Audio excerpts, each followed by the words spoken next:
Welcome everybody to the 13th chapter. This is titled Kshetrajna Vibhaga Yoga. That is the difference between Kshetram, which is the field, and Kshetrajna, the knowledge of the field. The yoga of the differentiation between the field and the knower of the field. Kshetrajna means the knower of the field. So this essentially talks about Atma and Anatma. So the body and the mind are inert. So they are called the Kshetram. And the Kshetrajna is the consciousness in the body, the one that is the sentient principle which understands this. As usual, we would like to acknowledge Swami Paramarthananda Saraswati for the traditional rendering of Vedanta as it was done for over 1,000 years, starting with Adi Shankaracharya. And we'll say a small prayer. Om Shri Gurubhyo Namaha Sadashiva Samarambam Shankaracharya Madhyamam Asmadacharya Partyantam Vande Guru Paramparam. Salutations to the lineage starting with Lord Sadashiva, with Adi Shankaracharya in the middle, and continuing up to our immediate teacher, Swami Paramarthananda Saraswati. So, in this chapter, Arjuna, he comes up with 6 questions. So, he wants 6 terms clarified. So, he wants to know about 6 terms. Usually, Arjuna's questions are prompted by something that Bhagavan says in the last shloka. It's called the Bija shloka of the previous chapter. In this case, Arjuna comes up on his own and he asks 6 questions. What are the 6 questions? What is Kshetra and Kshetrajna? So, well, first, Prakriti, Purusha, Kshetram, Kshetrajna, and Jnanam, Nyayam. So, 6 terms: Prakriti, Purusha, Kshetram, Kshetrajna, Jnanam, Nyayam. So Prakriti is nature, Purusha is the Lord who dwells in the body, Kshetram is the field, Kshetrajna is knowledge of the field, Jnanam refers to knowledge. In this case, it refers to values that makes the mind conducive to receive the knowledge, and Nyayam, that which has to be known, that thing, entity which has to be known. Okay, so we were in the 3rd shloka.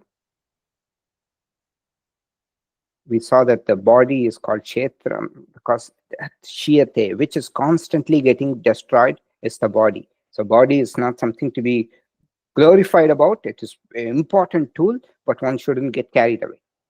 So this is the shloka we last briefly saw. Kshetrajnam chapi mam viddhi sarva kshetreshu bharata Kshetra Kshetrajnayo jnanam yettat jnanam matam mama. Know me as the Kshetrajna, knower of the field, that is the knower of the body. The body is like the field in all Kshetras, not just this one Kshetra of the person. In all Kshetras, all living bodies, know me as the Kshetrajna. There's one entity. So what does it say? There are not many Purushas. Do you see that? In Vedanta, unlike in yoga, there are not many Purushas. There is one consciousness that pervades all the bodies. Okay? Know me as the Kshetrajna. So that Bhagavan says, I am that Kshetrajna. I am that consciousness in all the bodies. That knowledge of the Kshetra and the Kshetrajna is true knowledge. This distinction, Kshetrajna, Vibhaga Yoga, the knowledge of the Kshetra and Kshetrajna, the distinction, that is true knowledge in my opinion. Matam mama, in my opinion. Very important shloka. So, we have seen this before. When we start studying Vedanta, first stage, before we start studying, we think, I am the body. This body is me, right? That's what we think. This is my body. So I'm the body. I'm part. Without this body, I have no existence. That's what you think. Then, when you start reading Vedanta, you understand, oh, there is something called consciousness residing in my body. It is not some chemical thing which makes everything come. Like there's a separate entity called consciousness. It is not by fluke that things come. Like sometimes you have this water wheel, right? When there's a current, when there's a temperature difference, this whole thing starts moving. Like that, they're in physics because of the pressure difference or all that. That you have a, you can create motion, right? Even the air, the winds, hurricane come because of pressure difference, right? So you can say that, oh, just by fluke, when all the chemicals, everything are there, life comes. No, there's a separate entity called consciousness in the body. That's stage 2. And in stage 3, you will realize, oh, it is not that there is a consciousness. I am that consciousness. There, I am the consciousness and I am different from the body. Body is like a cloth that you wear. And stage 4 is a big leap of faith. I am the same consciousness in all bodies. So this is a big leap of faith, giant leap of a step. Till 3, you can somewhat understand. 4th, see, look, I pervade all bodies. I pervade all bodies. That's why विद्या विनय संपन्ने ब्राह्मणे गविहस्तिनि शुनि चैव श्वपाके च pandita samadarshinaha. The wise people know, they see the same thing everywhere. The bodies are but the consciousness that pervades everything is the same, and that is the same as me. So consciousness is present everywhere. In a dark room, black dark room, you shine light, nothing will happen. But you keep your hand in between the light, what happens? You will know, there is light in the room because it illuminates the hand. Like that, the Atma has no boundaries. Light is there everywhere, but we can see light only when a hand is placed in the path. Like that, Atma reveals itself only when there is a suitable medium. This suitable medium is called Sukshma Shariram, the reflecting medium. It consists of the mind, the Pancha Prana, all that, Mano, Buddhi, Ahanka, all that. Now, if you see in this picture, there's a dark room. There is also light in between the fingers. Do you see that? In between the fingers also there is light. So consider each finger as a different human being. But in between the fingers also there is light. But you're not able to see it because there is no suitable medium. Only when there's a reflecting medium present, it manifests itself. Consciousness is present everywhere. So wave, water, pot, clay examples. So the wave, it looks different, but what is it? It's essentially water, just like the ocean.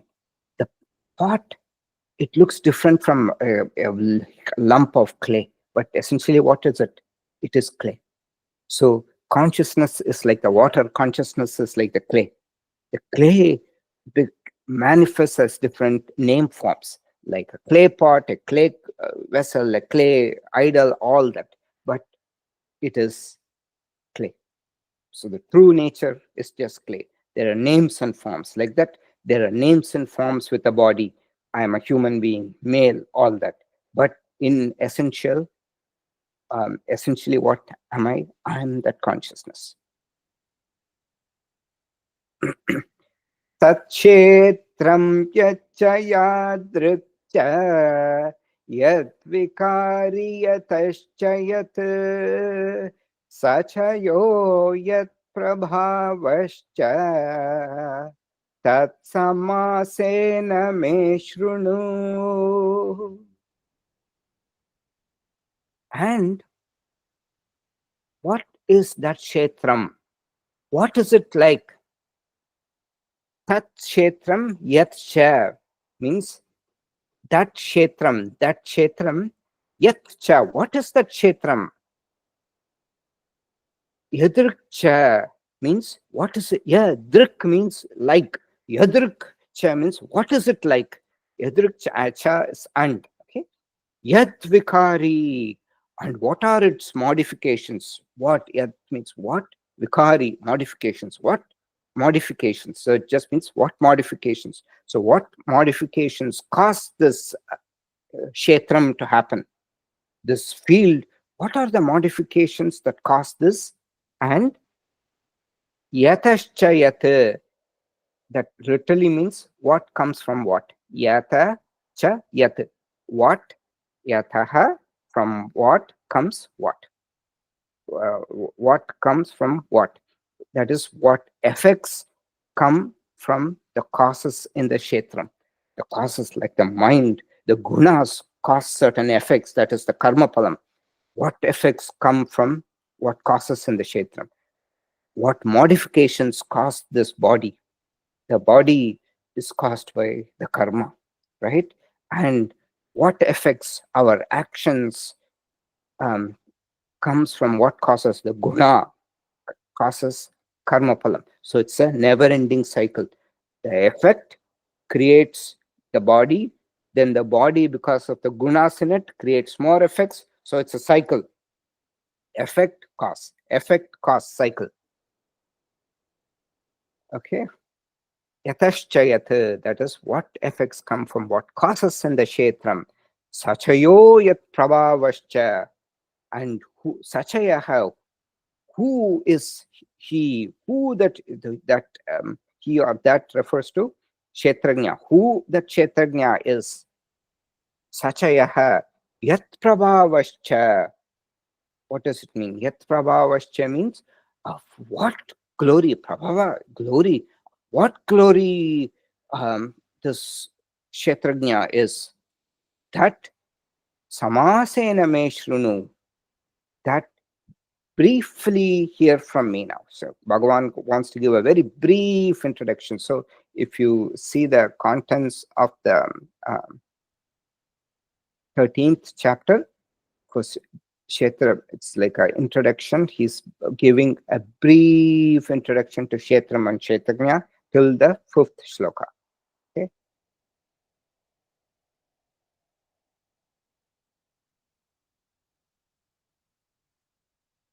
Now, Krishna briefly elaborates on Kshetrajna and Kshetrajna.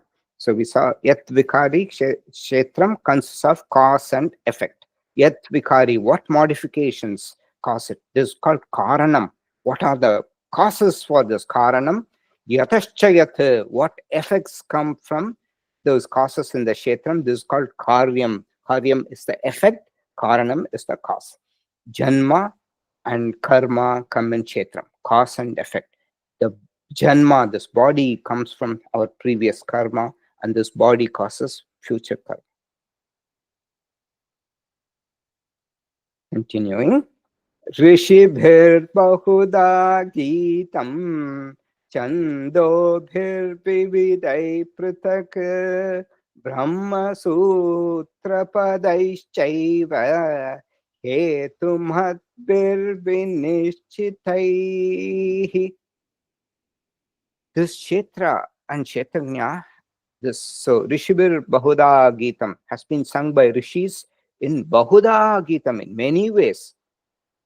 Chandobir Vividai Pratak, it has been revealed in distinct Vedic hymns. Brahma Sutra Padaishchaiva, in aphorisms on the Brahma Sutras. Hetumadbir Vinishchitai, and this is full of hetuhu, full of reasoning, very nishchitai and very convincing. So this Brahman, the Kshetra and Kshetrajna, it has been revealed in Vedic hymns and in Brahma Sutras, that is aphorisms. Sutras are a condensed thing containing a potent concept. It's a condensed elaboration. It doesn't usually have a verb subject. It is just a yoga chitta vritti nirodha. And yoga is the cessation of the turbulence of the mind. So the sutras are aphorisms. So it has been revealed in distinct Vedic hymns and in aphorisms on the Brahman, which is the Brahma Sutras. And what kind of sutras are they? Hetu madbihi vinishchitai. It's full of reasoning and vinishchitai, very convincing.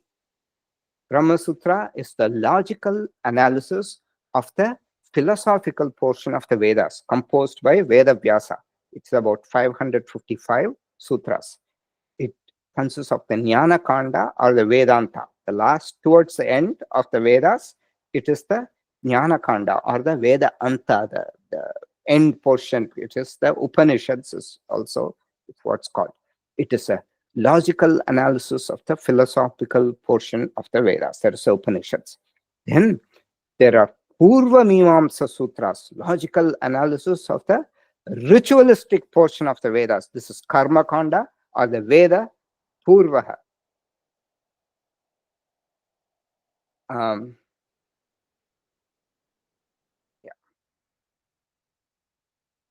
Kshetrajna is the same as Nyayam, but and this Nyayam will be explained later. Now Bhagavan is going to skip Kshetrajna. He's not going to talk about Kshetrajna. He'll implicitly say Kshetrajna is the same as Nyayam, and he'll talk about Nyayam, what has to be known.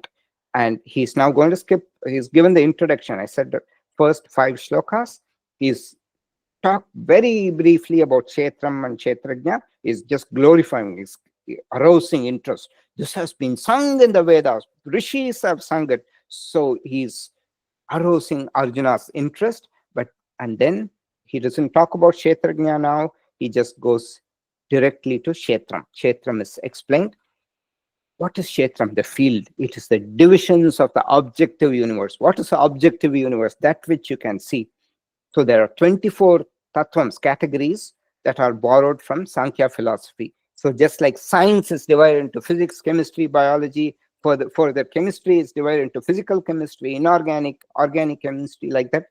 Krishna or Vyasacharya borrows 24 tattvams, that is branches or aspects from Sankhya philosophy. And we'll see what those are. Mahabhutanyahankarah buddhiravyaktamev cha indriyani dashaikam cha pancachendriya gocharaha ichchatvesha sukham dukkam sangatashchetanadritihi yetat chetram samasena Savikaram Udakritam. Now, in the 7th chapter, if you remember, Bhagavan talks about the eightfold Prakriti. He talks about Bhumirapo Nalo Vayuhu Kammano Buddhirevacha Ahankara iti yamme Bhinna Prakriti Rashtada. Earth, water, fire, wind, space, mind, intellect, ego.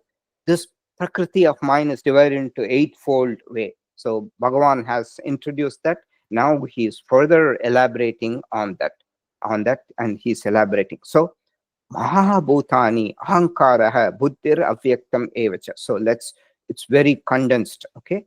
The 5 Mahabhutani, the 5 subtle elephant. Mahabhutani means here Maha means it's big, but the actual meaning is it is cosmic. So the 5 cosmic elements are the 5 subtle elements. It's called cosmic because it is the subtle form. Ahankara. So you have to use the Mahat here. It's not Maha, it's Mahat. Mahat means cosmic.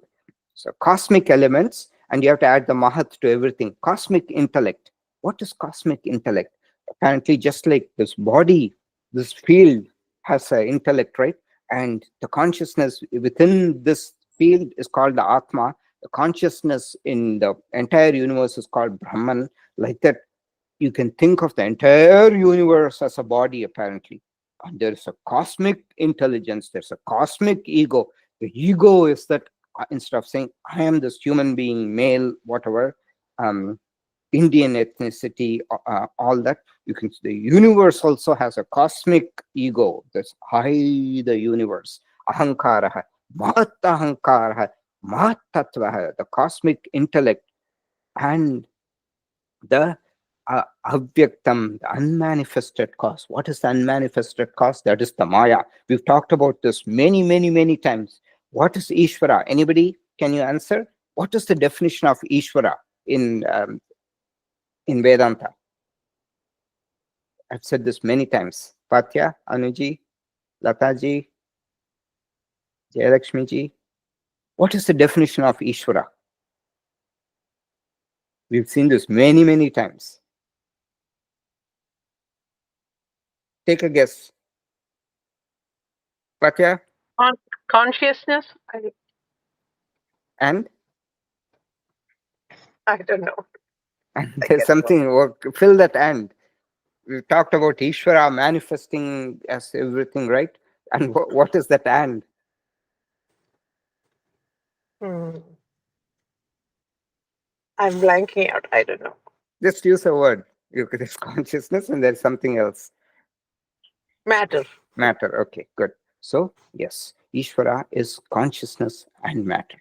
And the subtle form of that matter is called Maya. So, usually we say Ishvara is Brahman and Maya. So, Maya is just inert matter, it has no intelligence. The Ishvara is like the Nimitta Karanam, it creates the and matter. The Maya is the Upadana Karanam. It's unmanifest. When it manifests, it becomes the entire universe. Okay. So, unmanifested cause of the universe is Maya. That is the avyaktam, the unmanifest, in the unmanifest form. Indriyani dashaikam cha, the 10 sense organs. Pancha, the indriyani, dasha indriyani, ekam cha, the one. It doesn't say the mind. The one refers to the one mind. Then the 5 pancha indriya gochara, the 5 sense object. Okay. And then he says all the emotions also come from me. It is I am this entire thing. Bhagavan here says the entire divisions of the universe, it all comes from this cosmic matter. Icha, dvesha, desire, aversion, sukham, dukkam, pleasure and pain, sangata chetana dhritihi. So sangata means the mind body complex. Sangam means joint. What's joint? The mind body complex coming together. Sangataha chetana, the borrowed sentiency.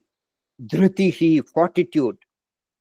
Etat kshetram samasena, all these are the kshetra.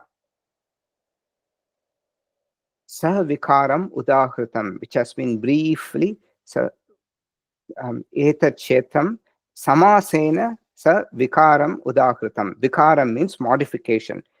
It has been, I've given briefly what kshetram is. That is the field. He's talking about the field at the cosmic level. Sangataha means the aggregate or the mind body complex, right? So here he's talking about the entire thing. It's not just this little mind body. He's talking about the entire cosmic thing. It has been briefly stated along with a modification. Sa vikaram udahritam, stated. So now this is an important thing. Now we've said in Vedanta, they don't make a distinction between this human body and the cosmic body. So there's equivalent. Human body has this equivalencies, like that there's a cosmic intellect, cosmic ego, all those things that are forming. So initially, what is there? Avyaktam, the unmanifested cause. It's called Maya. It's also called Shakti. This is the cause for everything. Okay. Then what comes? First, the thought, the intellect has one sankalpa. The first thought of creation occurs in what? In the Mahat Buddhi.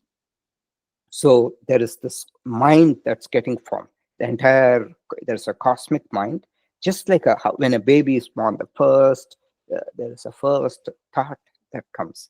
So the first sankalpa, the first thought of creation occurs in the Mahat Buddhi, the cosmic intellect. Then comes the Mahat Ahankara, cosmic ego. It takes shape. Okay, I am going to create, so I am going to create myself, this universe. And this is also called Brahmaji. Very important.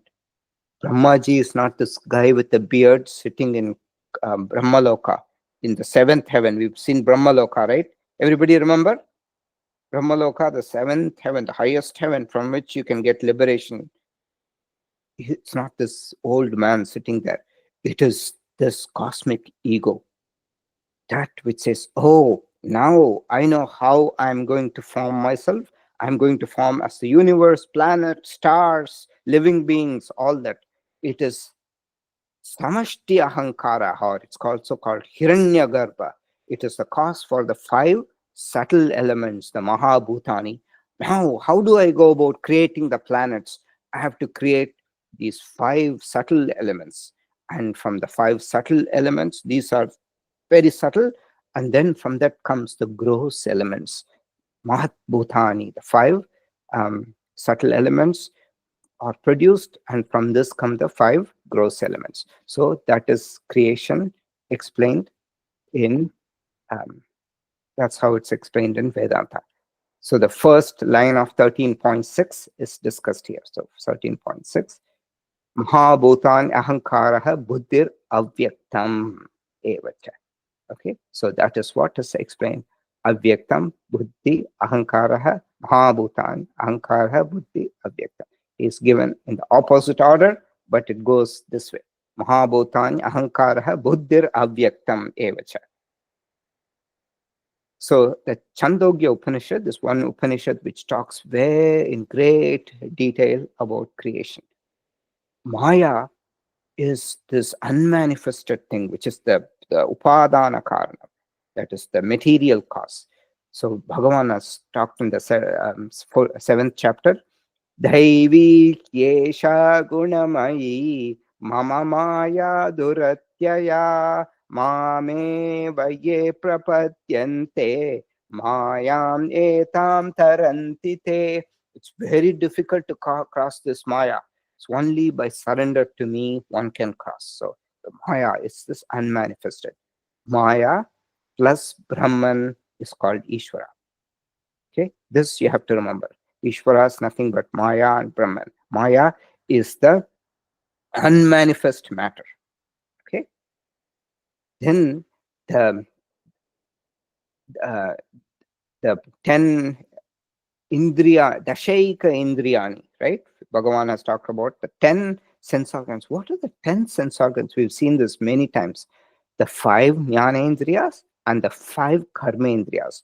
The organs of sensing and the organs of action.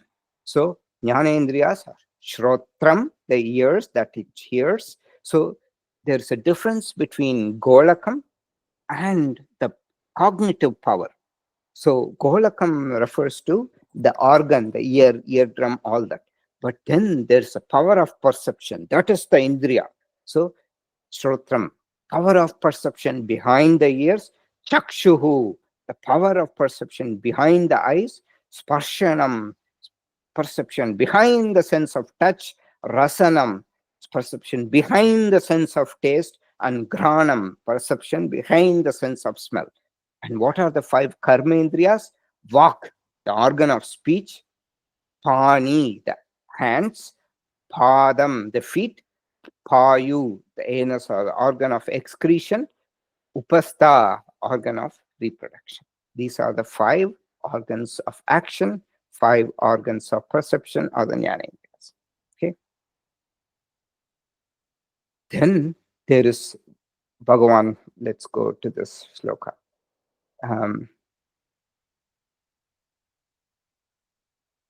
Ekam cha, the one mind. Then the Panchachendriya Gochara. So in here he talks about Sangataha, then Chetana Dritihi. Chetana refers to the sentiency. Chetanam means sentient, it is conscious. So it is not the, here in the context of the body, it refers to the reflected consciousness, mind and the reflected consciousness. the consciousness reflecting on the mind. That is what makes it look as though the mind is alive. It is like a movie theater screen. It is inert. But when the projector lamp projects through the film, it's as though it comes to life. The mind is exactly like that. It is no different. Mind is inert matter, just like a movie theater screen. But when there is reflected consciousness, there is the reflected light. It's called Chit Abhasa, the reflected consciousness. It is mind has this unique property. Even though the screen is inert, it has a unique property of reflecting the light, right? Reflecting the consciousness to make it appear sentient. So mind, that's why it's called Chit. Chitta. Chitta means Chit eva bhavayati chittam. It looks as though it is conscious, but it's not conscious. Chit is the consciousness. Chitta is the movie theater of the mind. Sangataha is the body-mind complex. Chetana is the borrowed sentiency. Both are part of Kshetram. Mind is not a conscious entity. It just reflects the light from the projector lamp, like the screen reflecting the light from the projector lamp. The mind just reflects the consciousness. That's why the reflected consciousness, they make a distinction from the original consciousness. The reflected consciousness is called Chit Abhasa. One other way to look at it is sometimes you have ultraviolet light, which we cannot see. But when you shine it on a certain screen with certain coating, it looks luminous. So like that, you can't see this original light, but you can see the reflected light when it's reflected off of this phosphorescent material. Okay. Both are part of Kshetram. They are not part of Kshetrajna. Mind and the body are not part of Kshetram. So far, Bhagavan has completed the elaboration of Kshetra. That's the first topic he's done. He's not explained Purusha or Kshetrajna. Now he's referring to Jnanam. Generally, Jnanam means knowledge. Here, Jnanam has the connotation of means to knowledge or values and attitudes to possess, to qualify oneself to gain the knowledge. So remember, we saw in an earlier side, Jnanam generally means knowledge. Here it's used in the context of distinction between the body and the knower of the body. If you possess these qualities, your mind will be sharp and you will be able to distinguish between the field and the knower of the field. That is the body and the Atma. Krishna declares 20 values, which he calls knowledge, because when practiced, it reveals the distinction between the Kshetra and the Kshetrajna. All these I declare to be knowledge. What is contrary to it, I call ignorance. Bhagavan will say in the 12th shloka, finally. So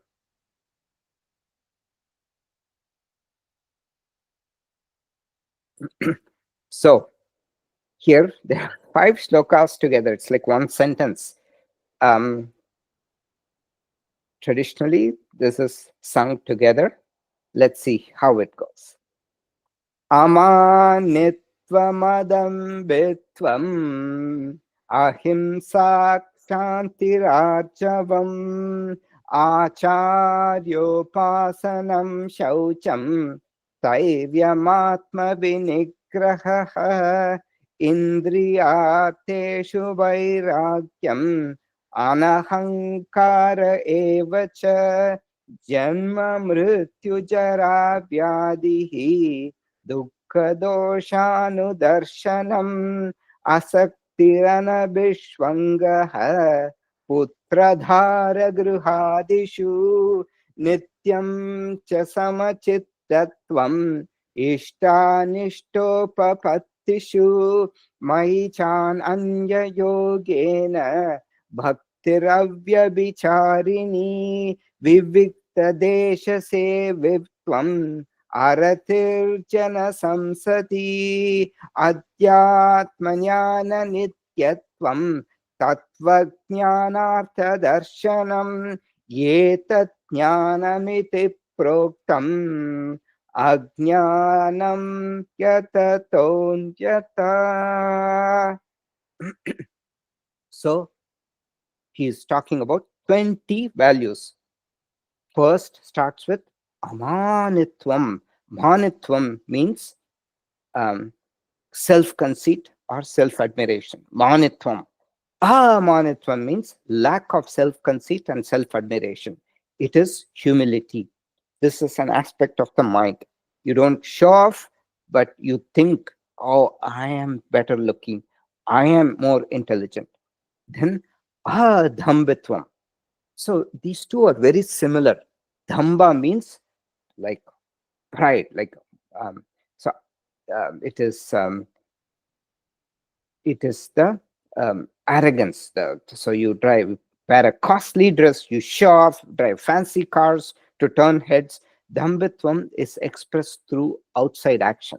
So adhambitvam means modesty, modesty in what you wear, modesty in how you live life. You don't show off. This is lack of dhambitvam is adhambitvam. What's the difference between amanitvam and dhambitvam? Manitvam is at the thought level. I am great, I am learned. Dhambitvam is physically expressed version of manitvam. You show off. One is at the thought, the other is expressing. Is it clear? It's a subtle point. So otherwise it will look like both are the same, but there's a slight difference. Everybody, Patya? Yes. Okay. Ahimsa, non-violence. This everybody will understand. Shanti. So ahimsa. So this is Shanti, not Shanti. It is Shanti. Shanti means forbearance, mental immunity, so that one is not affected by another's wrong done to them. It is the strength of the mind, the forbearance. Archavam, uprightness. You don't cover and do things behind the back. If you do something, you do it in a straightforward way. Archavam. Acharyopasanam. Acharya upasanam. Reverence towards the teacher. Shaucham, cleanliness. Sthiryam, steadfast, sticking to something. You don't keep swerving here and there, right? It's like digging a well. When you dig a well, you just dig. You don't dig 5 feet here, 5 feet here, 5 feet everywhere. No, it won't get water. Atma vinigraha, self-mastery. Atma here means self-mastery. Okay, so these are all explained in the first shloka. Amanitvam bitvam ahimsa kshantir archavam acharyopasanam shaucham stairyam-atma vinigraha. Next one. Indriyarteshu vairagyam anahankara evacha janma mrityu chara vyadihi dukkha doshanudarshanam. Indriyarteshu vairagyam. This indriya, artham means object. Indriya artham means sense objects. Vairagyam means dispassion towards the sense objects. In the second chapter, we studied it in great detail, right?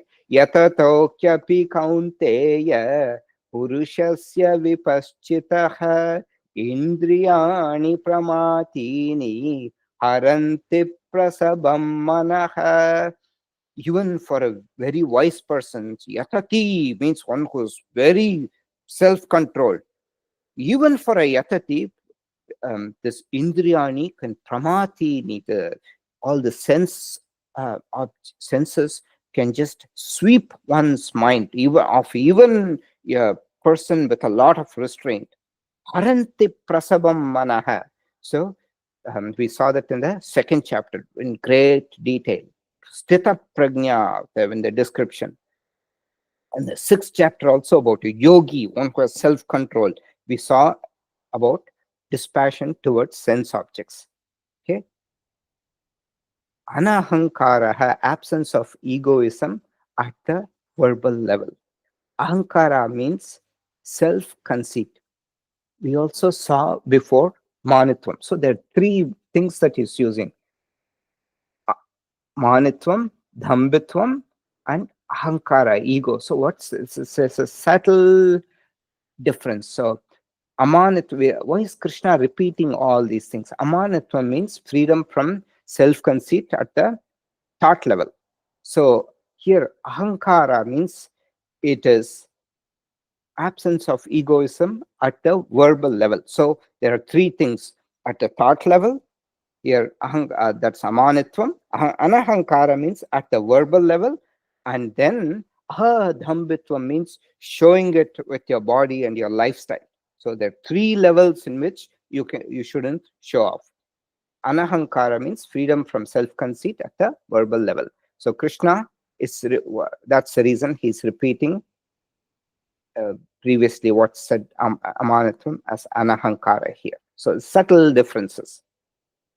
Is it clear? The three thought level, verbal level, and physical actions.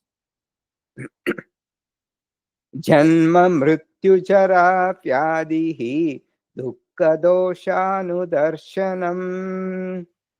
Being all, it just means being too body oriented. Viewing janma, mrityu, death, old age. Jara is old age. Mrityu is death. Vyadihi is disease. Dukkha, sorrow, as dosha anudarshanam. Anudarshana means seeing them as dosha. Dosha means a fault. Seeing all these as faults of life. Dosha anudarshana means constantly. Anudarshana means constantly viewing. Darshanam means view. Anudarshana means constantly viewing or consistently following. Anu means follow. Consistently viewing these as faults. They are not faults. They are just your body is after the karma is over, it will fall away. That is, death is a essential, inevitable thing that will happen. Not seeing this is the doshanudarshanam. Okay, so janma mrityu jara dukkha doshanudarshanam. So not seeing them as that. Then asaktiranabhishvangah putradharagruhadishu nityam cha samachittatvam ishtanishtopapatishu. Asaktihi means sakta means attached. Asaktam means mental detachment. Putradhara towards what? Putradhara gruhadishu anabhishvangaha. So mental detachment. Putra means children. Dhara, spouse. Griha, house. So we are attached to these three things: children, spouse, house. Putra, dhara, griha, adishu, etc. Adishu means etc. Anabhishvangaha.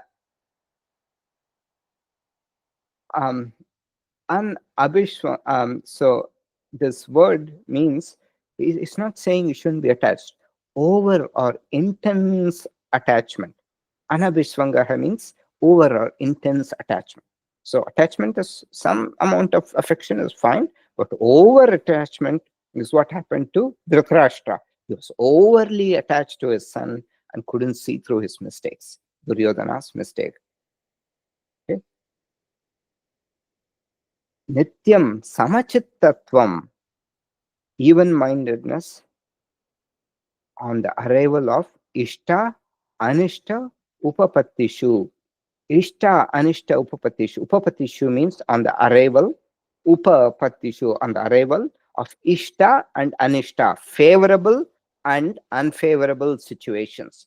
Being even-minded, Nityam samachittatvam, always even-minded on the arrival of favorable or unfavorable situations. So far, so good. 20 virtues, Bhagavan says it's worth remembering. So it's a lot of people learn these things by heart, these 5 shlokas.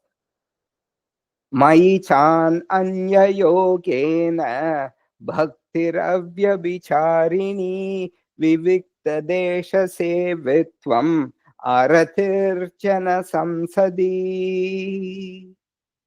Ananya yogena mai avyabhicharini bhakti. So Ananyenaiva yogena bhaktiravyabicharini. You have to write it as Ananya yogena mai avyabicharini bhakti. Ananya yogena means with undivided attention. Yoga here means focus, attention, right? Yoga is mental stability.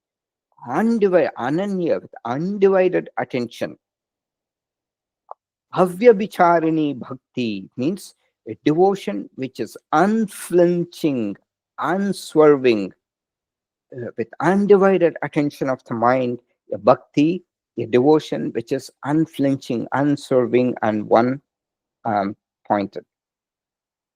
Vivikta desha sevitvam. Vivikta desha means secluded place. Sevitvam, resorting to a secluded place now and then. Okay, not all the time. Jana Samsadi Arati. Aratir Jana Samsadi, you have to read it as Jana Samsadi Arati. Avoiding the, it literally means Jana Samsadi, where people come together, crowds. It literally means not delighting in the company of crowds. Like hanging around in a bar or coffee shops makes one forget oneself and one gets carried away from introspection. So avoiding the company of people other than the noble ones is how we have to interpret. And the last ones, Adhyatmanyana nityatvam tatvajnanata darshanam etat jnanamiti proktam ajnanam yata tonyata. Adhyatma jnana nityatvam. Adhyatma means Adhyatma jnanam. Adhyatma is the self. Jnanam is the knowledge. Constant study of scriptures pointing to the knowledge of the Atma. Adhyatma jnana nityatvam. Constant study of what points to the knowledge of the Atma. What points to the knowledge of the Atma? It's the scriptures. Therefore, constant study of the scriptures. Tattva jnanartha darshanam. Keeping in view tattvam, the purpose. Jnana artha darshanam, the katvam, the truth. Jnana artham, keeping in view the purpose of the knowledge of the truth. Why do we have to study and understand this truth? Because it will set you free. It's saying truth will set you free, right? Even in this X-Files movie, it's this quotation which comes. Anyway, you have to study the scriptures because you will know the truth, which will set you free from suffering. All these I declare as a means to the knowledge. So it says, Etat jnanam iti proktam. I declare these to be the knowledge. It means means to the knowledge. What is opposite to this is means to the ignorance. Ajnanam yatatonyata. What is opposite to this is anything other than this is means to ignorance. So far he has explained Kshetra and Jnana. Now he is going to explain Jnayam. This is very important. Shlokas 13 to 19. It is the essence of the Upanishads. It's called Upanishad Sara. In just, he is covering this in just 7 shlokas, very beautifully, essence of the Upanishads. So we will study one and stop there. Neyam yattat pravakshami yajñātvāmritam ashnute anādimat param brahma nasattanna satuchyate. Neyam, what has to be known? Yat, what has Jnayam yattat pravakshami, what has to be known, that I will declare. Yajñātva, knowing which, amritam ashnute, one attains deathlessness. Anadi mat param brahma. This anadi means beginningless is the supreme Brahma. Mat Param Brahma. It is the supreme Brahman, is beginningless. Na sat tat na asat uchate. It is neither existent, sat means existent, not non-existent. So this is a very subtle part and requires a lot of explanation. The rest is simple. It says, what has to be known, Nyayam, I will declare, knowing which one obtains deathlessness, which is moksha. Because once you get moksha, there's no birth, therefore there's no death. Beginningless is the supreme Brahman. It has no beginning. It is neither existent nor non-existent. Anadimat means beginningless. The word Brahman means the infinite one. The root is Brih. Brih means big. Even the word Upanishad, Brihadaranyaka Upanishad means the big forest Upanishad. It is such a big, dense Upanishad. So Brahman comes from the root, Brih, which is big. So Bhagavan here says, I shall declare, Tat Pravakshami, I will declare what has to be known. So Shankaracharya clarifies this. Atma cannot be cognized. Therefore, one cannot say is or is not. You don't know if it's there or you don't know if it's not there. Is means sat. Is not means asat. But still it has to be known. Nyayam, that it has to be known. So there is some catch in this. It is or it's not. You don't know if it is, you don't know if it's not, because you can't see it, but it has to be known. How do you know this? So another interpretation Shankaracharya gives for sat and asat is, asat means is not, refers to the cause, karanam, because cause is in potential form and therefore is not available. Is not means asat. Cause is in potential form and is not available. Sat refers to the effect, karyam. Effect is available because it's already effected. So Brahman is beyond cause and effect. It is beyond this janma and karma. The consciousness is not born. Consciousness does not act. Do you understand? It's a very, very important point. This is only a genius like Shankaracharya can interpret it this way. So, because Brahman is beyond cause and effect, it is beyond time. So, very important point. With that, we will stop the recording.